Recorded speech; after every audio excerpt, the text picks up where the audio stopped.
Em vídeos anteriores, tivemos a oportunidade de aplicar dois princípios da termodinâmica: o princípio de conservação de massa, que nos permitiu estabelecer balanços de massa para diferentes transformações e processos siderúrgicos, e o princípio de conservação de energia, que está baseado na primeira lei da termodinâmica e que nos permitiu estabelecer balanços térmicos para diferentes transformações e também processos siderúrgicos. Uma terceira questão que surge é a previsão das condições de equilíbrio e espontaneidade para as transformações.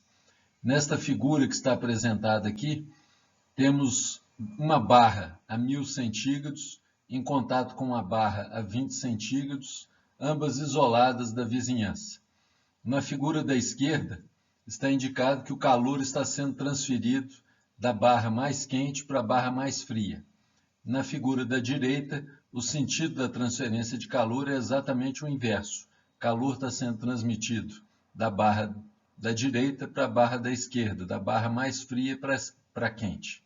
A questão que surge é: qual das duas transformações é espontânea? Pela nossa experiência no cotidiano, sabemos que calor sempre vai da região de alta temperatura para de baixa. Não precisamos de nenhum conceito da termodinâmica, uma vez que temos experiência prática que nos demonstra que o sentido da transferência de calor é o que está representado na figura aqui da esquerda. Mas por que acontece dessa forma? Obviamente que não é o princípio de conservação de energia que dita o sentido da transferência de calor, uma vez que, de acordo com este princípio, se a quantidade de calor que sai de uma barra e chega a outra é a mesma, nós estaríamos respeitando este princípio de conservação. Então, precisamos de mais algum conceito, de mais uma lei, para conseguirmos fazer esse tipo de previsão. Para nós, metalurgistas, uma das aplicações importantes é para determinarmos o sentido de ocorrência das reações químicas e, mais ainda, determinarmos as condições de equilíbrio dessas reações. Para isso, necessitaremos de introduzir uma outra lei da termodinâmica, que é a segunda lei da termodinâmica, que determina para nós, através de conceitos matemáticos, as condições para fazermos previsões associadas aos sentidos de ocorrência das transformações e também estabelecer as condições de equilíbrio para essas diferentes transformações. Antes de anunciarmos a segunda lei da termodinâmica, é conveniente que façamos uma breve revisão sobre alguns conceitos básicos da físico-química, entre eles o conceito de processo irreversível. A figura que vai aparecer agora, nós temos na situação da esquerda um cilindro onde temos uma certa quantidade de gás que está confinado pela presença de um disco sobre o qual temos uma massa m, e esse disco está preso através de duas presilhas indicadas aqui por esses retângulos pretos. O gás que está aqui dentro está a uma determinada pressão, P1, ocupa um volume V1 e está a uma dada temperatura. A massa que está posicionada aqui em cima, ela vai exercer uma pressão sobre esse gás que vai ser equivalente a essa massa dividido pela área sobre o qual essa massa está exercendo o seu efeito. Obviamente, se retirarmos essas presilhas e a pressão do gás aqui for superior à pressão que essa massa está exercendo, a tendência será do gás expandir. Podemos entender que o gás está realizando um trabalho de expansão contra uma pressão de oposição que é exercida por essa massa sobre o gás. Então, a partir do momento que o gás sofre essa expansão, há um aumento no seu volume. Estamos considerando que essa transformação ocorre sem variação de temperatura, e a nova situação que temos agora é do gás à mesma temperatura, a uma pressão 2, ocupando um volume 2. O deslocamento aqui desse cilindro que está fechando, desse disco que está confinando o gás, foi equivalente a essa altura H. Num diagrama de pressão versus volume, temos a representação esquemática do que ocorreu na passagem da situação da esquerda para a direita. Nós podemos dizer que está representada a pressão e o volume, e o gás expandiu contra uma pressão de oposição equivalente ao valor dessa massa dividido pela área sobre o qual essa massa estava atuando.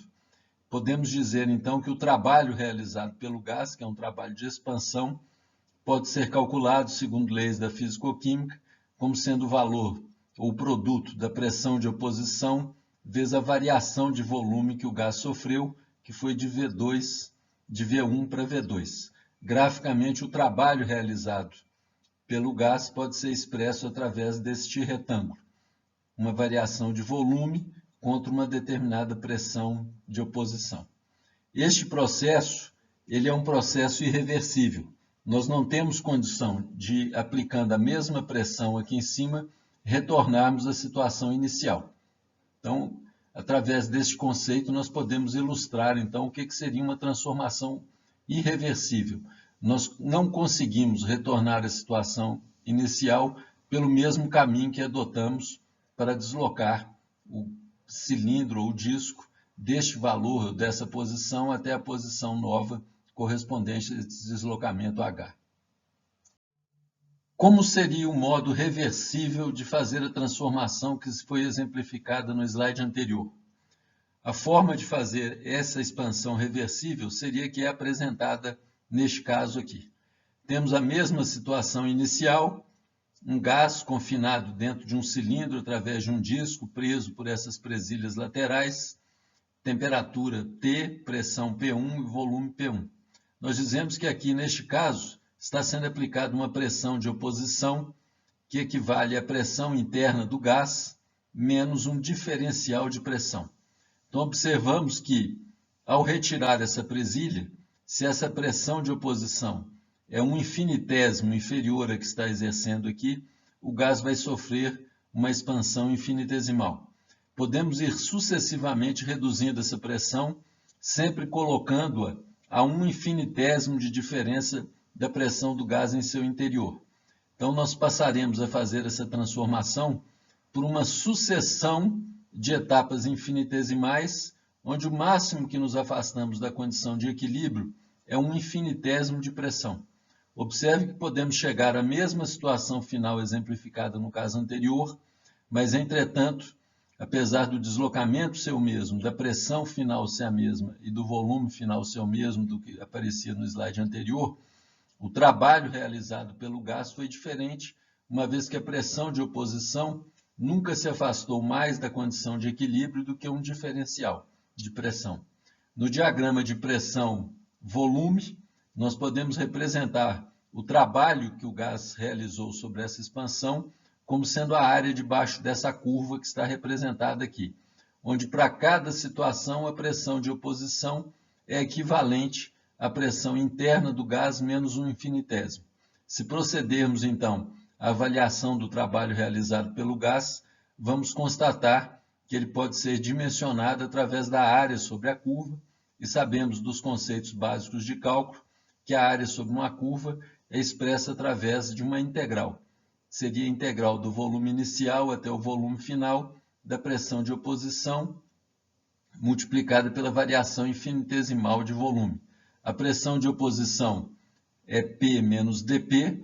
Observamos que ao proceder essa multiplicação, ficaremos com um produto de quadrado de diferenciais que vai ser cancelado comparado com a parcela que tem exponencial ou que tem o diferencial com expoente 1.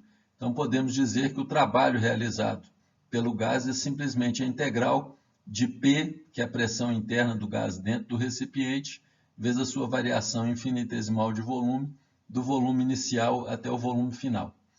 O que quer dizer essa condição de transformação é que a transformação reversível é definida como aquela que ocorre por uma sucessão de estados de equilíbrio em que o máximo que conseguimos afastar ou que nos afastamos do equilíbrio é uma condição, é uma diferença infinitesimal. Observem que podemos reverter este processo desde que agora apliquemos uma pressão que seja um infinitésimo superior à pressão do gás no interior do cilindro. Nós conseguiríamos retornar à situação inicial, o gás executaria a mesma quantidade de trabalho que ele executou durante o processo de expansão. Neste caso, temos uma transformação reversível. O que foi apresentado nos slides anteriores, referentes às definições de processos irreversível e reversível, É importante porque, através deste conceito, nós poderemos entender a definição de uma nova função termodinâmica, denominada entropia e designada pela letra S. Nós já vimos em vídeos anteriores uma função termodinâmica que era entalpia. Agora, essa nova função, denominada, definida como entropia, é também uma função de estado, e a segunda lei da termodinâmica é enunciada em função deste parâmetro, ou desta função termodinâmica. Matematicamente, a definição dessa função é que uma variação infinitesimal da entropia corresponde a uma variação infinitesimal de calor associado à transformação reversível dividido pela temperatura em que essa transformação ocorreu. Como vimos no slide anterior, transformação reversível é aquela que ocorre através de uma sucessão de estados de equilíbrio, e o afastamento máximo que temos da condição de equilíbrio é um infinitésimo de algum parâmetro, no caso dos exemplos anteriores, de pressão. Então, essa expressão matemática define essa variação de entropia. É claro que basta utilizar esta equação para determinar essa variação, mas é interessante ter um conceito físico para interpretarmos o significado, para termos uma noção do qual que é o significado físico desta função termodinâmica. No slide anterior, vimos uma definição matemática da função entropia. Para entendê-la melhor e termos uma noção de seu significado físico, Boltzmann enunciou ou estabeleceu uma relação entre entropia e probabilidade. Ele disse que a entropia de um sistema em um dado estado é proporcional à probabilidade desse estado. Isso é relacionado através dessa equação, onde S é a entropia, K é a constante de Boltzmann, e temos aqui o logaritmo neperiano de ômega, que é o número de disposições desse sistema compatíveis com o estado em que ele se encontra. Esta relação é interessante porque ela vai permitir que façamos uma associação entre a entropia e a probabilidade de um dado sistema, ou o número de condições ou de disposições que esse sistema pode ter, compatível com o estado em que ele se encontra. Utilizando o conceito apresentado na equação de Boltzmann, nós podemos fazer uma associação entre entropia e organização. Na realidade, a entropia é comumente associada como uma forma de quantificar a desorganização de um determinado sistema, uma vez que há mais maneiras de arranjar um sistema de modo desorganizado do que de modo organizado. Então, podemos dizer que os sistemas mais desorganizados estão num nível de entropia mais elevado. Poderíamos, por exemplo, estabelecer uma comparação entre níveis de entropia de um sólido e de um gás. Logicamente, no sólido as moléculas estão, ou os átomos estão com um arranjo bem definido, em posições que oscilam um pouco através das vibrações decorrentes da temperatura, mas podemos caracterizar uma estrutura cristalina que vai depender de material para material, mas de uma certa forma os sólidos eles têm estruturas bastante organizadas.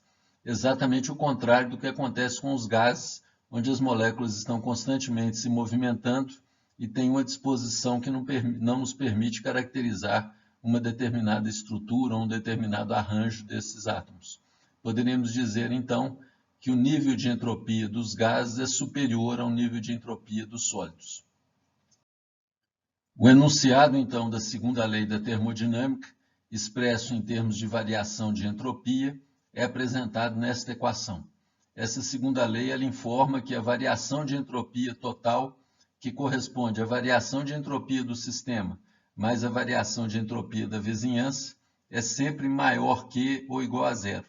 Quando a variação de entropia total é igual a zero, nós temos uma transformação reversível, que já sabemos que é aquela que ocorre por uma sucessão de estados de equilíbrio. Então, se estimarmos a variação de entropia total num dado sistema e esse valor for igual a zero, nós podemos dizer que esse sistema está em equilíbrio. Quando a variação de entropia total é positiva, nós podemos afirmar que a transformação vai ser espontânea no sentido em que estamos avaliando essa variação de entropia total. Aqui temos uma sugestão de um vídeo bastante interessante que estabelece uma relação entre conceitos de entropia do ponto de vista matemático com conceitos de entropia associada à desorganização. Ele foi feito por um professor do MIT, nos Estados Unidos, o professor Lienhard, que é um professor do Departamento de Engenharia Mecânica. Eu recomendo que vocês assistam esse vídeo, é um vídeo relativamente curto, de 13 minutos, que vai apresentar exemplos de aplicação da lei de Boltzmann para estimativa de níveis de entropia em diferentes sistemas. Vamos voltar agora ao caso que foi apresentado no início deste vídeo para analisarmos qual que é o sentido de transferência de calor quando temos uma barra quente a 1000 centígrados em contato com uma barra fria a 20 centígrados, ambas isoladas da vizinhança. Para aplicar a segunda lei e determinar o sentido espontâneo dessa transformação, nós vamos considerar que o calor está sendo transferido da barra fria para a barra quente e vamos determinar se esse é um sentido espontâneo de transformação. Então, a suposição que está sendo formulada é que a transformação vai ocorrer no sentido de calor ser transportado da barra fria para a quente. Vamos ver o que a segunda lei vai nos dizer a respeito desse tipo de transformação. Usando, então, o enunciado da segunda lei, que fala que a variação de entropia total numa transformação espontânea deve ser positiva, nós sabemos que a variação de entropia total corresponde à variação de entropia do sistema mais o da vizinhança. No caso aqui, para simplificar a nossa análise, foi considerado que o sistema nosso, constituído pelas duas barras, está perfeitamente isolado da vizinhança, de tal forma que não há nenhum efeito na vizinhança e, consequentemente, a sua variação de entropia é nula. A variação de entropia do sistema corresponde à soma das variações de entropia da barra que está quente com a variação de entropia da barra que está fria. Estamos supondo aqui que uma quantidade de calor, que eu denominei dqHev, fluiu da barra da direita para a barra da esquerda. Essa quantidade de calor ela vai ser positiva e assumindo a transferência nesse sentido, ou seja, a transformação está ocorrendo com o sentido de transferência de calor da região fria para a região quente. Então, calculemos as variações de entropia destas duas barras. A primeira, variação de entropia da barra fria. Ela perdeu uma quantidade de calor, então ela transferiu essa quantidade de calor dqHev, e a temperatura em que ocorreu essa transformação foi a temperatura da barra fria. Então, essa parcela aqui da esquerda corresponde à variação de entropia da barra cinza. Por sua vez, a barra da esquerda, recebeu essa quantidade de calor. Então, ela tem uma variação positiva, que é o dqHev, e ela recebeu essa quantidade de calor e a sua temperatura, que eu designei aqui genericamente como sendo a temperatura quente, seria a temperatura de 1000 centígrados. Como o valor por conservação de energia do calor que é transferido de uma barra é exatamente o que a outra barra recebeu, nós podemos colocar o dqHev em evidência e, a partir deste parêntese, determinar qual que é o sinal do somatório dessas duas parcelas. É fácil ver que temperatura fria é sempre menor do que a temperatura quente, consequentemente, esse valor aqui, em termos de valor absoluto, ele vai ser um valor mais alto, com o sinal menos ele vai ser mais negativo e vai suplantar este daqui, que vai ter uma razão menor, uma vez que T quente é maior do que T frio. Consequência disso é que esse parêntese tem o sinal negativo, indicando que a variação total de entropia do sistema é negativa, e o significado disso é que a transformação vai ser espontânea no sentido oposto ao que foi considerado. Consequentemente, nós podemos afirmar que, nesse caso, o sentido espontâneo da transferência de calor é o calor indo da região de alta temperatura para de baixa. Se a suposição inicial que tivéssemos feito fosse essa, nós constataríamos que para esse sentido de transformação, a variação de entropia total seria positiva. No caso da engenharia metalúrgica, estamos interessados em aplicar os conceitos da segunda lei da termodinâmica para fazer previsões relativas à espontaneidade e equilíbrio de reações químicas. Neste caso, então, é importante introduzirmos alguns conceitos importantes. Um deles é o conceito de estado padrão. O estado padrão para substâncias sólidas e líquidas é definido quando as substâncias estão puras nas fases em que se encontram. Para melhor esclarecer o que se quer dizer com nas fases em que se encontra, um exemplo simples pode ser proposto. Imaginemos que temos um copo e dentro deste copo colocamos água e óleo, água pura e óleo puro. Como essas substâncias elas são immiscíveis, elas vão constituir duas fases. Uma fase óleo, onde o óleo vai estar puro, e uma fase água, onde a água vai estar pura. Então, neste caso, tanto a água quanto o óleo vão estar nos seus respectivos estados padrão. Imaginemos uma outra situação, onde no mesmo copo agora vamos colocar água e álcool.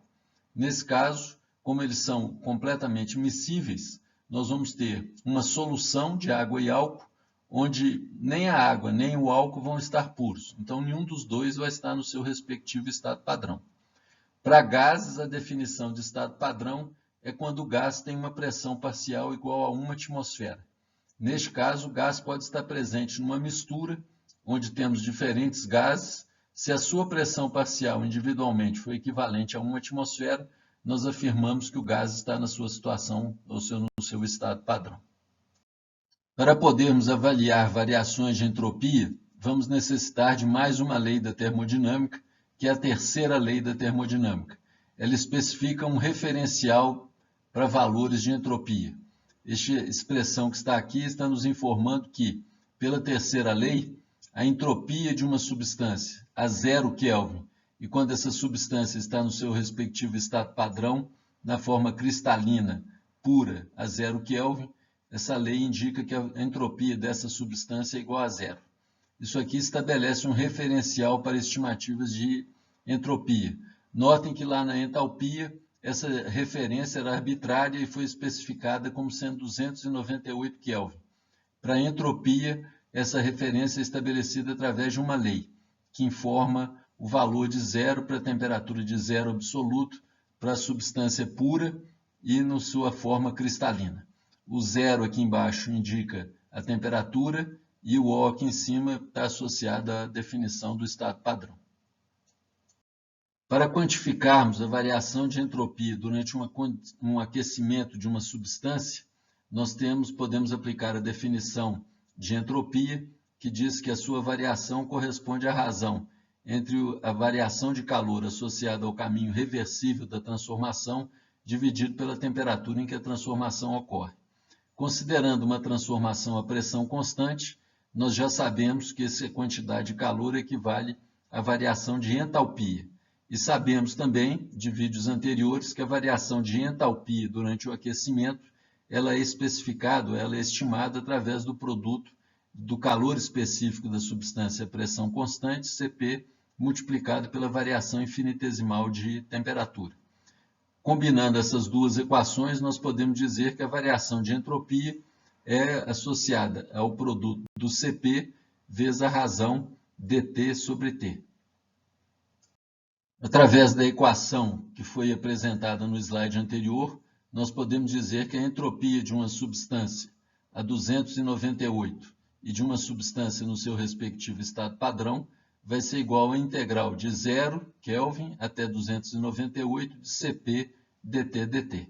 É importante salientar que aquelas expressões de calor específico que vimos nos dados termodinâmicos, elas se aplicam para temperaturas superiores a 298 e, portanto, não poderiam ser utilizadas para resolver essa integral. Para nossa comodidade, esses valores de S0 298 já se encontram tabelados nos dados termodinâmicos para uma série de substâncias de importância em aplicações metalúrgicas e em siderúrgicas em particular. Esses valores de S0 298 aparecem em tabelas dos dados termodinâmicos para metalurgistas, aqui abreviado por DTM, e o que faremos a seguir é comparar os valores de entropias a 298 para diferentes fases, sólidas, líquidas e gases, para verificarmos aquela consideração que foi feita, que há uma tendência de aumento de entropia das substâncias a partir do momento que vamos passando das fases sólida para líquida e para gasosa. Essa tabela que está apresentada aqui, ela já foi vista nos capítulos anteriores relativos a balanço de massa e balanço térmico. Ela tem uma listagem das diferentes substâncias e aqui na última coluna da direita nós encontramos os valores de S0 298, Se examinarmos a definição de entropia, vamos ver que as unidades dela são caloria por Kelvin por mol. Se estivermos usando o Sistema Internacional de Unidades, Joule por Kelvin por mol. Eu destaquei aqui a entropia do alumínio sólido a 298. O valor corresponde a 6,77. Se olharmos a prata, 10,2, o actínio, 13. Então, temos valores de entropia para as substâncias sólidas puras a 298. No slide anterior, vimos a entropia para metais que são sólidos a temperatura de 298. Podemos comparar aqueles valores agora com o exemplo de um outro metal, que é o mercúrio, e que na temperatura de 298 puro, a entropia dele equivale a 18,2. Vimos que este valor é bastante superior àquelas do alumínio e mesmo da prata, que era em torno de 10, ou seja, o mercúrio, na mesma temperatura, e sendo também um metal, como os outros casos que foram apresentados, ele possui uma entropia 298, bem superior àquela dos metais no estado sólido. Para efeito de comparação com os valores anteriores, nessa tabela aqui temos valores de entropia para dois gases, a temperatura de 298 e, respectivamente, nos seus estados padrão, que corresponde à pressão parcial de uma atmosfera. Aqui foram selecionados o CO e o CO2 e vemos que os valores de entropia deles a 298 no seu estado padrão são valores de 47,21 e 51,07, respectivamente, para o CO e para o CO2. Comparando com as informações e com os dados que vimos nos slides anteriores, constatamos que esses valores são bem superiores. Uma outra tendência que se observa é que as moléculas maiores, dentro de um mesmo estado físico, elas têm uma tendência a apresentar um nível de entropia ligeiramente maior, que vai crescendo à medida que o tamanho da molécula vai aumentando. Isso, por exemplo, no caso do CO2, as moléculas, ou os átomos, têm mais modos vibracionais possíveis do que no caso do CO. Todo pai sabe que numa família que tem mais filhos, há uma tendência de aumentar o nível de desorganização, consequentemente aumentar o nível de entropia. Isso é só uma brincadeira para afirmarmos esse conceito de entropia associado à questão da desorganização. Podemos, então, agora calcularmos as variações de entropia do aquecimento da forma semelhante ao que fizemos para a entalpia. Vamos determinar o S0T menos S0 que corresponde à entropia de aquecimento de uma substância da temperatura de 298 até um T final. Lembrem que o valor a 298 nós já encontramos tabelados nas temperaturas que foram apresentadas anteriormente. Como as expressões de calor específico disponíveis nos dados termodinâmicos, elas são válidas para temperaturas acima de 298, nós podemos então aplicá-las. A expressão que vimos lá anteriormente é que o calor específico de uma substância é função de três constantes, A, B e C, que variam de substância para substância, e dentro de uma mesma substância variam com seu estado físico. Então, temos um termo constante, um termo linear IT e um termo com o inverso da temperatura ao quadrado. Se substituirmos essa expressão de calor específico na equação da integral e procedendo a essa integral, é obtido este valor ou essa expressão que é proposta aqui. S0T menos S0 é igual a ln de T sobre ln de 298, mais 2B vezes 10 a menos 3, T menos 298, mais meio C vezes 10 a 5 sobre a temperatura final, ao longo da qual estamos desenvolvendo a integral, dividido por menos C vezes 10 a 5 sobre 298 ao quadrado. É interessante observar que todos os termos associados à temperatura de 298 são valores numéricos que poderiam ser agrupados e poderíamos escrever uma expressão semelhante à que foi escrita para a variação de entropia, que tinha uma constante D. Nós poderíamos escrever uma equação simplesmente ALN de T mais 2B vezes 10 a menos 3T mais meio de C vezes 10 a 5 sobre T2 mais uma constante E, que incluiria todos os termos associados ao limite inferior da integral. E aí teríamos uma equação semelhante à que foi desenvolvida para a entalpia anteriormente. Utilizando mais uma vez a definição de entropia, e lembrando que durante uma mudança de fase de uma substância pura, a temperatura permanece constante, podemos determinar as variações de entropia durante a fusão, durante a vaporização, e também poderíamos aplicar a equação análoga para variações de estrutura cristalina. No caso, para fusão, a variação de entropia associada a este processo é a entalpia de fusão dividido pela temperatura de fusão. Nesse caso, o cuidado que temos que ter é que a temperatura deve estar em Kelvin. Mesma relação se aplica à vaporização. Entalpia de vaporização dividido pela temperatura de vaporização. Lembramos que esses valores de entalpia e de temperatura de mudança de fase são objeto de tabelas que estão nos dados termodinâmicos para metalurgistas. Podemos então calcular essas variações de entropia. Aqui temos um exemplo para o caso do alumínio, onde temos a variação de entropia na fusão. ΔH de fusão do alumínio é 2.540 calorias, sua temperatura de fusão 660 centígrados. Acrescentamos o 273 para termos a temperatura absoluta em Kelvin e concluímos que a variação de entropia na fusão do alumínio corresponde a 2,72 calorias por mol por Kelvin. Aplicando a mesma relação para a variação de entropia na vaporização, temos o ΔH de vaporização, a temperatura de vaporização do alumínio em centígrados, mais 273, e o valor de 25,52 calorias por mol por Kelvin para a variação de entropia na vaporização. Observamos que esse valor é quase uma ordem de grandeza comparado com a variação de entropia na fusão.